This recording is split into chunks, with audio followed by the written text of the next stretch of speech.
you can generally do it wherever houses are, Mm-hmm.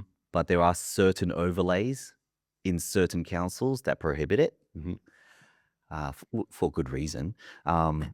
But the main factor is whether it's worth doing. Just like anything, you can do anything. It's just it's worth doing from a commercial perspective.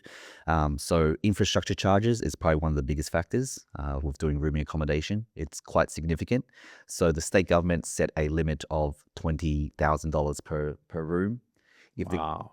So, and obviously, what are the councils going to do? They're going to set it to the highest price, which is 20,000. That's 20,000 20,000 per room. per room. So exactly. $100,000 for 5-bedroom house is what it's Yes. costing in infrastructure charges. minus the contribution for the actual lot. The so- actual existing house that was there. If but there that's a was credit. if there was a house there. Yeah, that was already paid there. Yeah. So it works out to be in Brisbane City Council about $68,000. Oh, sorry, is that right? Minus 30 something. Yeah. Yeah, give or 68. take, minus 32. Yeah. Why? Because fees. That's how the government works. Yeah, They but want- aren't we supposed to be solving this housing crisis and all be working in collaboration together to actually solve it? So the same power connection, the same sewer connection, Yep. same water connection to the same 5-bedroom house. If it was your personal house, you wouldn't have them, and your family was in there. But because there's 5 individually rented rooms, Yes. it's a contribution for each of the rooms. It's a limit set by the state government, and if the councils can charge more, they will. Why wouldn't they? Because I think there's a little bit of even though rooming house is something that's approved from the state government, it's in the planning, building code and all that kind of stuff.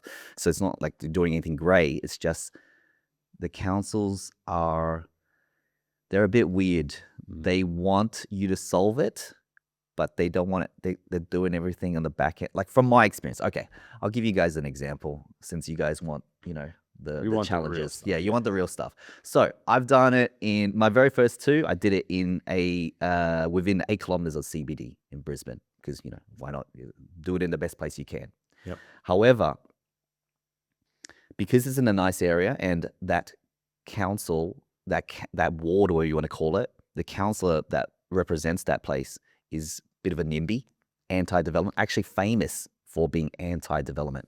And we got taken, once we did what we did and we're providing housing and all that kind of stuff, then the neighbors complained. And council crashed down on us like a ton of bricks. They even got a police court order to go to my property manager's office, like really heavy-handed, like we're bloody drug dealers or something. I don't know what we're doing. And like, geez, you could have just called us and just make an appointment. Like, what's going on? But no, they came with the police. The council came with the police, asked for the records, and walked through his office and all that stuff. And he's like, here you go. Geez, all right. And we got taken to Land Environment Court. In New South Wales it's called Land Environment, but in Queensland it's called the Tribunal, right? We got taken to Tribunal twice. Is this after you've built or prior? After. So you built the rooming house, there's Built it. tenants inside, and then Yes. you get taken. And the tenants were being hassled. They were notes were left and like telling them, oh, you're not living somewhere that's approved and all this kind of stuff. But we've been approved.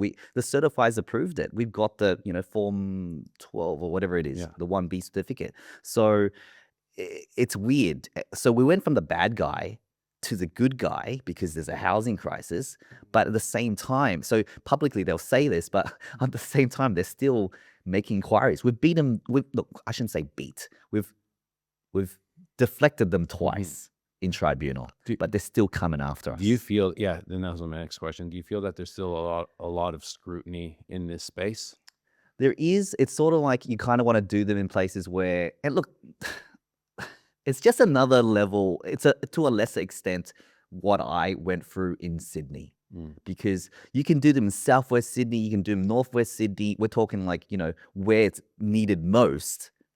And the councils, because it's so political, they will fight you tooth and nail. They will take you to court. They don't care if they're spending their ratepayers' money because, I don't know, there's just some kind of weird thing where they don't want this, even though it's needed in their own, council. But someone needs to provide it, right? We're not talking slums here. What don't they like about it? Is it parking ratios? Is it the people that are in there? What? It's the asset in general.